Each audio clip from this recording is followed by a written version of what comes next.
சாந்தி 11/5/2024 காலை முரளி. ஓம் சாந்தி. பாப் தாதா, மதுவனம். சாராம்சம். இனிய குழந்தைகளே, நீங்கள் இப்பொழுது அல்லாவை கண்டுவிட்டதால் நீங்கள் சரியான வழியில் செல்ல வேண்டும். அதாவது உங்களை ஆத்மாக்களாக கருத வேண்டும். நீங்கள் உங்களை ஒரு சரீரம் என கருதுவது தலைகீழாக நிற்பதை போன்றதாகும். கேள்வி: எந்த ஒரு விடயத்தை புரிந்து கொள்வதால் உங்களால் எல்லையற்ற விருப்பமின்மையை வளர்த்து கொள்ள முடியும்? பதில்: பழைய உலகம் இப்பொழுது நம்பிக்கைக்கு உரியது அல்ல, அது இடுகாடாக போகின்றது. நீங்கள் இந்த விடயத்தை புரிந்து கொண்டதும் உங்களால் எல்லையற்ற விருப்பமின்மையை வளர்த்து கொள்ள முடியும். புதிய உலகம் இப்பொழுது ஸ்தாபிக்கப்படுகின்றது என்பதை நீங்கள் புரிந்து கொள்கின்றீர்கள். முழு உலகும் இந்த உருத்திர ஞான யாகத்தில் அர்ப்பணிக்கப்பட உள்ளது. இந்த ஒரு விடயமே உங்களை எல்லையற்ற விருப்பம் இன்மையை வளர்த்து கொள்ளுமாறு செய்யும். உங்கள் இதயம் இப்பொழுது இந்த இடுகாட்டில் இருந்து விலகிச் சென்று விட்டது. ஓம் சாந்தி. தாரணைக்கான சாராம்சம். 1. தந்தை ஆத்மாக்களாகிய உங்களுடன் நேரடியாக பேசுவதைப் போல் அவ்வாறாகவே நீங்கள் ஒவ்வொருவரும் ஓர் ஆத்மா என்ற நம்பிக்கையை கொண்டிருங்கள். இந்த இடுகாடு மீதான எந்த ஒரு பற்றையும் அகற்றுங்கள். நீங்கள் ஒருபொழுதும் உங்கள் செயல்களுக்காக வருந்தாதவாறு அத்தகைய சம்ஸ்காரங்களை வளர்த்து கொள்ளுங்கள். 2.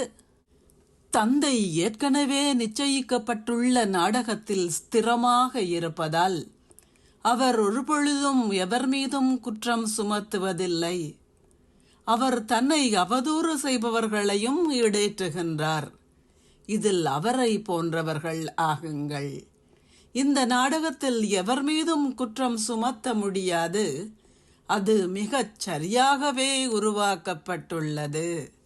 ஆசீர்வாதம்.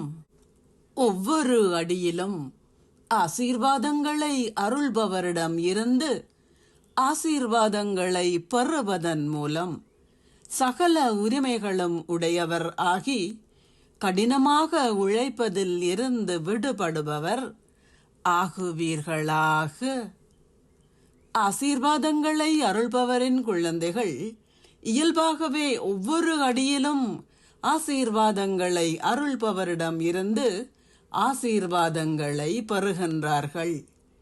ஆசீர்வாதங்களே அவர்களின் பராமரிப்பாகும். அவர்கள் ஆசீர்வாதங்கள் என்ற பராமரிப்பினால் பராமரிக்கப்படுகின்றார்கள்.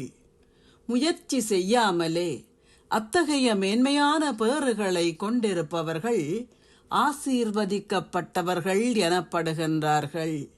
எனவே நீங்கள் பிறவியாக பேறுகளை பெறுவதற்கான உரிமையை கொண்டிருக்கின்றீர்கள். இப்பொழுது நீங்கள் ஆசீர்வாதங்களை அருள்பவரிடம் இருந்து ஒவ்வொரு அடியிலும் ஆசீர்வாதங்களை பெறுவதுடன் சதா தொடர்ந்தும் அவற்றை பெறுவீர்கள்.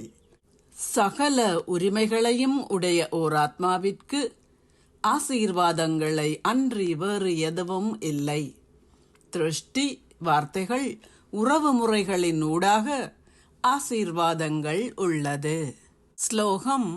நேரத்தின் வேகத்திற்கு ஏற்ப உங்கள் முயற்சியின் வேகத்தை தீவிரமாக்குங்கள்.